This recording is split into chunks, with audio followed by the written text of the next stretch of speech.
Alright, what is up everyone? Welcome back to the channel. My name is Chris and today I'm back with another video here. So the Flyers pick up a 5-3 win over the Colorado Avalanche, and it did not come, I guess I could say easy, or with a, I guess a little confidence. It was a game that was kind of similar to majority of the others, and again, the only issue I had with this was the almost blown lead late. Overall, I thought it was a pretty solid game and a solid bounce back to a not a great first period, but you still had the lead. Lines in this game were Hayes, Cates, Konechny, Farabee, Frost, Tippett, Lawton, Sedlak, McEwen, Delorier, Legzinski, Brown, Provorov versus the line in Sanheim and Braun, Sealer and D'Angelo. Carter Hart was in net for this one. So the Avs opened this game on a power play, and they get a goal, 1-0 from Alex Newhook, who only had 4 goals, 7 points in total going into this. Has struggled for most of the season. The Avs have been riddled with injury from Lehkonen to Landeskog. They lose McKinnon. Newhook takes a puck to the face. It was just incredible. But the Flyers are dealing with an injury of their own, so there's that. So they get that goal off of a Hayes holding call, which almost would have been a 2-0 in front of the net for Konechny and Cates, but they called the penalty, and they scored. It was a Maher shot, deflected in front by Newhook, so it's 1-0. Flyers have given up the first goal a lot. It's been a common theme, and the Avs, they basically, they won majority of battles. They did what the Flyers did to the Devils for most of that game. They won a lot of the battles low. They cycled, and they were just on pucks. There was no finish check. There was no anything like that. It was just win a battle, pass, win a battle, pass, and they just got shots through. They were just a more energetic team early, but the Flyers capitalized off of a broken stick from Mikko Rantanen. He tried to go to the bench, and Sanheim walked in, had all the time in the world, picked his spot, ripped it, 1-1, and Sanheim has really played well. He's got 8 points in his last 9 games, 3 goals, 5 assists. He's just played really, really solid. Since I made that video of basically everything that I really wanted Sanheim to do better, he's been better. And he scored a couple goals. He said he's got some confidence. He got that shorthanded goal, kind of a fluky one, but sometimes you need that stuff. And after that, the Avalanche got a power play. They had one chance from Convert in the slot, but that was it. McKinnon ends up getting hurt in this period. So no McKinnon for the rest of the game. The Flyers get a goal later after Hart made a handful of saves to keep the Flyers tied in this game 1-1. Brown had a really nice play here. He chips it off the wall. Farabee, just a sweet play off the pad. And that's the hockey sense, the hockey IQ from Farabee. It's not a crazy play. It's not something we've never seen before. It's not anything just extraordinary from Joel Farabee. It's just a smart play. Legzinski's gone to the net. You have really no option for a pass. Georgiev was a little shaky in this one. Kind of reminded me a little bit of Kemper a couple weeks ago in Washington before Thanksgiving. And Legzinski slam dunk right in front. So 2-1, the Flyers in the period up after Hart made one save out of 3 key saves that I'll talk about in a couple minutes. It was more Avalanche. They had more pressure. They had more legit scoring chances. Probably could have been tied or the Avs up 3-2 or something like that, but Hart made some good saves, and second period I thought was really good. The one thing I've talked about last couple of games here is the Flyers have held teams shotless or to minimal shots for a good amount of time. The Avalanche at the 8:30 mark of the second period only had 1 shot, and that is what I've been talking about. The way that the game has trended for the Flyers has been pretty good in the last handful of games. They've been able to hold teams shotless.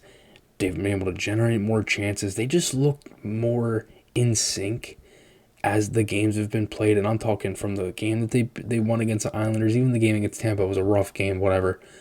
And, that happens. But they followed that up with a pretty good game against New Jersey. Unfortunately, they lose. And then tonight, pretty good game for 56 minutes or so when the Avalanche scored those 2 goals, and that's kind of where it is. But before that, the Flyers added the lead off of a goal from D'Angelo. It was a seeing eye shot on the power play. Cates was in front. It was a nice setup by Frost. in general just to get it to him, and then Hayes before that slowed it all down, and Frost had a couple nice passes to set up the actual goal on the play. So 3-1, and the Avs will get a power play.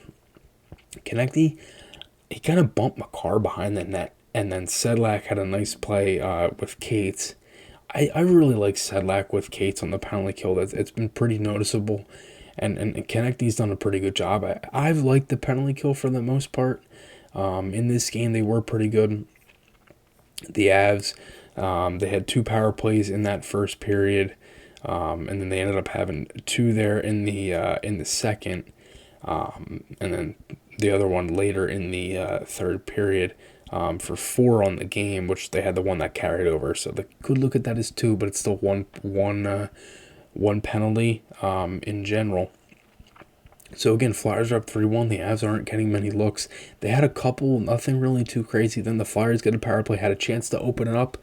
Actually had a lot of looks, a lot of good passes, good puck movement. I actually really liked the way that they were. It was more of the support, and that was kind of where like they were losing the face-off a lot. Not in this game particularly, but in other games where they just couldn't really like get the puck off the possession, and that's been an issue for a long time. But when you have the face-off, you have to win it, and when you're not, you got to go all the way down. And if you're a bad entry team, well, that's that.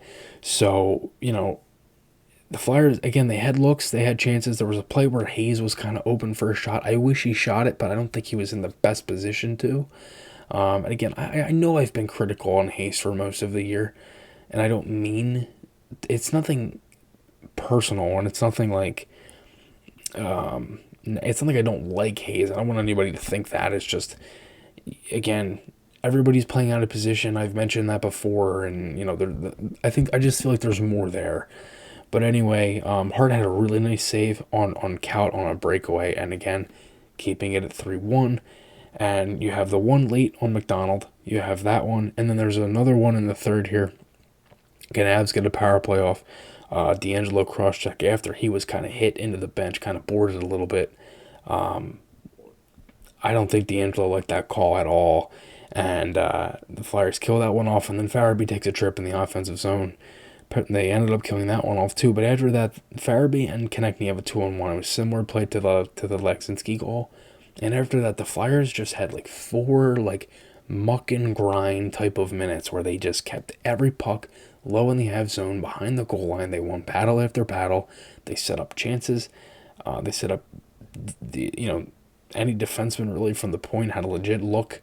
They were just cycling and just doing what they were supposed to do when you're up. And that was a good thing. Leksinski ends up getting hurt off of a really good shift. He won a couple battles. He kept pucks low. I thought he had a really good game. Outside of the goal, I thought Leksinski was pretty good tonight. And he ends up getting hurt. He tried skating at the TV timeout and ended up going down the tunnel. There hasn't been any update that I've seen. Hart, again, another really nice save on Maher off the rush off of a Brown turnover. So you have the save on McDonald late with like 6 seconds left in the first, the save on Kaut on the breakaway, and then the save on Maher. Those are 3 legit scoring chances that Hart made some really good saves on, and after that the Flyers open up the lead, 4-1. Tippett scores on a power play goal. It wasn't really a bank shot or anything. It looked like Lott was trying to just get it towards the net. Maybe it deflected. Maybe it was a setup play. If it was gorgeous. Doesn't matter. 4-1. Tippett really needed that too. But this is the only issue that I had with this was the whatever the end of the game was. It was just weird. Like, you had 2 really bad shifts from Provorov and Ristolainen, just like out of play, kind of like, again, and Ristolainen I don't think has been great this season. And there's been some good moments when Provorov, there's been some okay, and there's been moments like this where like he's just out of position or doesn't pick up a stick or like anything like that. And so Rantanen scores where he just goes through everybody. And it was similar to the Cale Makar goal that he scored last year in Philly when he literally went end to end and went through everyone. I watched that like 8 times, the Rantanen goal, and I have no idea how he did that and shot it basically like how McKinnon does, where he doesn't like actually shoot. He like chips it, even though it's a shot. It's like the craziest thing to me. So and it's just an unbelievable skill. And Rantanen is a guy that I raved about when I was a kid. I wanted him so bad, but I was very high on Provorov as well. So was Forto. It's like, okay, here we go. Let's just close this out. Well, no. Newhook scores. Okay, and it's like, what is happening here? Like, this isn't the first time. Like, we've seen this movie before. I've mentioned that. And then they just finally get the goal from Konechny on the empty netter, who he didn't even score against Colorado in his career. Now he scored against, I believe, every team. I don't know if he has scored. I'm trying to remember. I know that they said it on the broadcast, but sometimes I try to remember if it's not legit, but you get what I mean. So anyway, the Flyers pick up a 5-3 win. They almost blew it, but that to me, that's like mental stuff. That's like, all right, well, we're up 4-1. It's like, bam, bam. Well, now it's 4-3. Like, if the Avs are full firepower, does that game get tied, or do they go up, or what? Like, who knows? Maybe it's a different game at that point. But again, you can't look at injuries any other way like that. The Flyers don't have Couturier. They've been riddled with injury for 3 years now, so it is what it is. But again, really solid win. I think it's a definite confidence booster for playing a good game against the defending Cup champs. Again, you don't want to end the game like that, but Tippett getting on the board was good. No points in 7 games for Tippett. He just really struggled for a couple of games, or like just looked really off. I think there were some good moments. Some of his passes were really off. I mentioned that a couple times too, but overall it was a pretty good win for the Flyers tonight. Let me know your guys' thoughts below. Again, the podcast will be Tuesday, December 6th here at 3 o'clock here on YouTube, and 3 o'clock Eastern time. And you can call in, join the podcast tomorrow. We'll be again talking some more about this game, going into the game on Wednesday against the Capitals, and then kind of going forward for the Flyers. Also have a really, really good announcement here for episode 21 of the podcast, which will be next week, so stay tuned for that. And tomorrow, episode 20, announcement for episode 21, going to be a fun pod tomorrow. And thanks everybody so much for watching. Remember, we're on the road to 2,000 subscribers, so hit that subscribe button, and I will talk to you all again soon.